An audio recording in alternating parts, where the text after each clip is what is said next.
చాయ్ తినరా మై మరచి, తినరా మై మరచి, కాయని దోసకాయని తినరా మై మరచి, తినరా మై మరచి, కాయని దోసకాయని. కుట్టియా చూడగ దోసకాయల అన్యుల మనములో, కుట్టియా చూడగ దోసకాయల అన్యుల మనములో.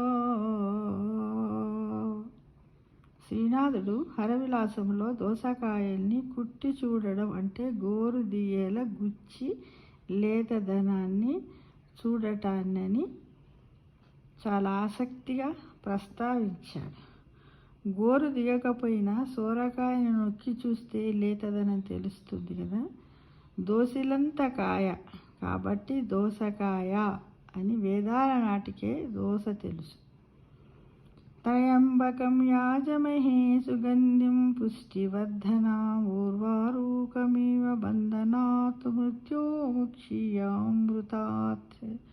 ఇది మృత్యుంజయ మంత్రం. కాలమహిమతోనే దోసకాయ పండి తొడమ నుండి ఊడినట్టు సాధకుడు పరిణతి పొంది ముముక్షువు కావాలని దోస మనకు హితవు చెబుతుంది. పసుపు రంగులో గుండ్రంగా ఉండే పులుపు దోస, దీన్ని ఏమంటాం? లెమన్ కుంకుంబర్, తెలుగువారి స్వంతం. క్రీస్తు పూర్వము 3000 నాటికే వీటిని ఎగుమతి చేశారని, చైనాకు మనమే పరిచయం చేశామని చెబుతారు. పండ్ల జాతికి చెందినదైన దోసని కూరగాయగా మనము మలుచుకున్నాం. నీరున్న పండు కాబట్టి తోయ ఫలం అంటారు.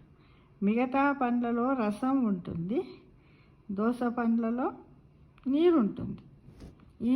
ఈ నీటికి క్షారగుణం కలిగి ఉంటుంది. క్షీరము లాంటి ద్రవము ఉందని తీయ దోసని క్షీరదోస అని కూడా అంటారు. అయితే అమెరికా ఖండాన్ని కనుగొన్నప్పుడు మిరపకాయలతో పాటు ఈ క్షీరదోసను కూడా కొలంబస్ బయటి ప్రపంచానికి పరిచయం చేశాడని అంటున్నారు. రోమ్ చక్రవర్తి క్షీరదోసని రోజు అడిగేవాడట. రోజు ఎవరు? రోమ్ చక్రవర్తి. అంతర్జాతీయంగా మన దోస ఆవకాయని ఇండియన్ పికిల్ అంటున్నారు.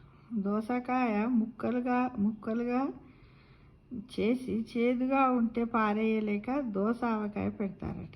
తనలోని చేదునే కాదు, మనలోని విషదోషాల్ని కూడా ఇది హరించి వేస్తుంది, మన శరీరం నుండి తొలగించి వేస్తుంది అనేది.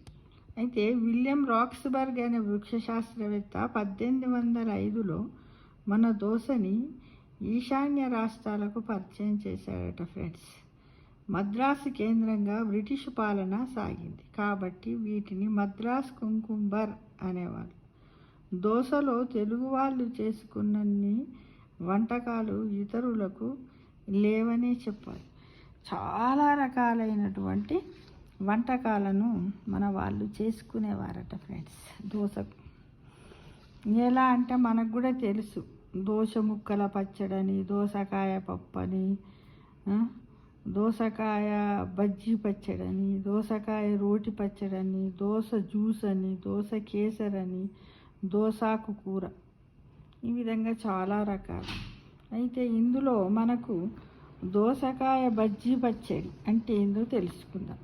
గ్రిల్ మీద కానీ నేరుగా గ్యాస్ పొయ్యి మీద కానీ దోసకాయల్ని కాల్చి పైన నల్లని బెరడు తీసేసి లోపలి గుజ్జుతో చేసిన పచ్చడిని గుజ్జు పచ్చడి అని అంటారు. ఓకేనా ఫ్రెండ్స్?